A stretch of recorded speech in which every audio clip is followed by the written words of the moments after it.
Oh, c'était un scénario de folie. J'avoue qu'à un moment donné, quand Lille menait 3-0 au penalty, bon, je me suis dit on se dirige vers une défaite honorable, ce qui était déjà pas mal.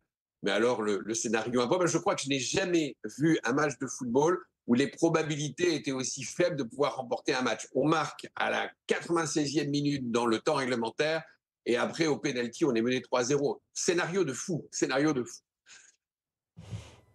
C'est ce qu'on appelle souvent la magie de la Coupe de France. Quel est le supplément d'âme, ce petit truc en plus de cette équipe dunkerquoise qu'on connaît un petit peu moins évidemment que Lens ou encore que Lille? Ah, cette année, c'est assez exceptionnel. J'avoue que l'an passé, on jouait le maintien en Ligue 2, mais je crois que les dirigeants ont fait de très bons choix en matière de recrutement. On a une équipe qui prend sa maturité. On l'a largement accompagnée avec des infrastructures, que ce soit le centre de formation ou le stade. Donc c'est vrai que l'équipe arrive un peu à maturité aujourd'hui avec des joueurs quand même qui se donnent. Et comme vous l'avez dit, ce supplément d'âme, ils y ont cru, eux, jusqu'au bout, jusqu'à la 96e. Et après, dans la séance des pénaltys, je pense que c'est ça qui fait la force de l'équipe. Et puis bon, c'était le match de l'année pour les Dunkerquois, peut-être pas pour les Lillois, mais en tout cas pour les Dunkerquois, c'était le match de l'année. Donc du coup, ça a donné aussi ce supplément de motivation. Effectivement, Lille ne pouvait peut-être pas avoir. Donc il faut reconnaître aussi aux Lillois que c'est une formidable équipe et on est content de les voir dans le top 8 européen. Bon, le tirage au sort, ce sera demain soir pour ce quart de finale de Coupe de France. Est-ce que vous réfléchissez quand même déjà à un dispositif, un écran géant peut-être, si ça se joue à l'extérieur? Oui, on est en train de réfléchir au dispositif, bien entendu. On pourrait maintenir les bus comme ça s'est fait sur Lille. Alors c'est vrai que si on tire Nice ou Toulouse, ça peut être un peu plus compliqué. Mais bon, si c'est le Parc des Princes, on ira au Parc des Princes en bus.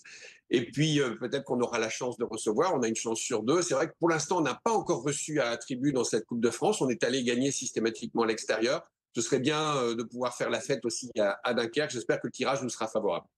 Euh, je reviens sur les infrastructures dont vous parlez. Le stade, Marcel, Tribu, qui devrait passer de 5 000 à 11 000 places dans le futur. Alors, rien à voir avec la Coupe de France, bien sûr, mais où en est le projet précisément?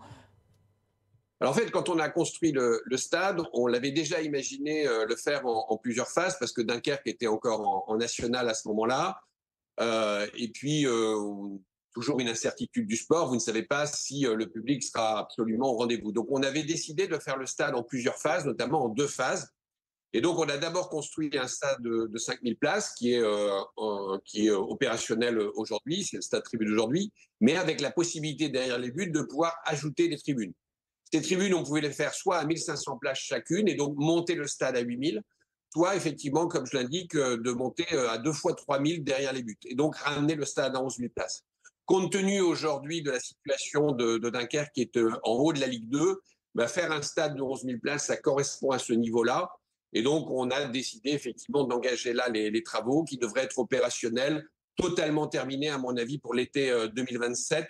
Peut-être même, d'ailleurs, une première phase en 2026. On est en train d'examiner les choses, mais on est en train, oui, d'agrandir le stade comme c'était prévu, finalement, comme c'était prévu. Donc, finalement, peu importe les résultats sportifs, parce que c'est vrai que c'est ça aussi, dans le sport, c'est toujours difficile de dépendre des résultats, et là, en l'occurrence, d'une montée éventuelle en Ligue 1 à court terme ou à moyen terme.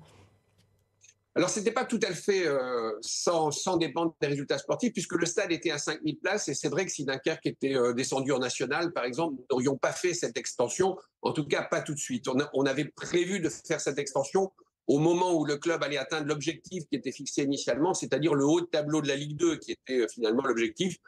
Faire quelques années en Ligue 1, jouer le haut de tableau de la Ligue 2, c'était ça l'objectif initial du club. Comme il est atteint aujourd'hui, puisque effectivement on est dans le haut de tableau de la Ligue 2, eh ben, on peut terminer le stade. Donc ce n'était pas tout à fait indépendant des résultats sportifs. Néanmoins, on reste toujours prudent. Vous voyez, on ne s'engage pas non plus vers un stade qui ressemblerait à celui de Lille ou celui de Strasbourg ou Nantes. Nous ne jouons pas dans cette catégorie. Je suis tout à fait clair. Je parle de 11 000 places. Je ne parle pas de 25 ou 30 000 places. Donc voilà, on reste quand même à l'échelle de Dunkerque et la capacité qu'on peut avoir à un stade tribu rénové. Merci beaucoup, Patrice Vergrit. Vous serez évidemment attentif au tirage au sort demain pour ce quart. Vous avez une petite préférence, vous, parmi les équipes déjà qualifiées? Il y a encore des matchs, bien sûr, ce mercredi soir. Bon, écoutez, on a battu Lille, ce serait bien de battre le PSG maintenant, ce serait bien.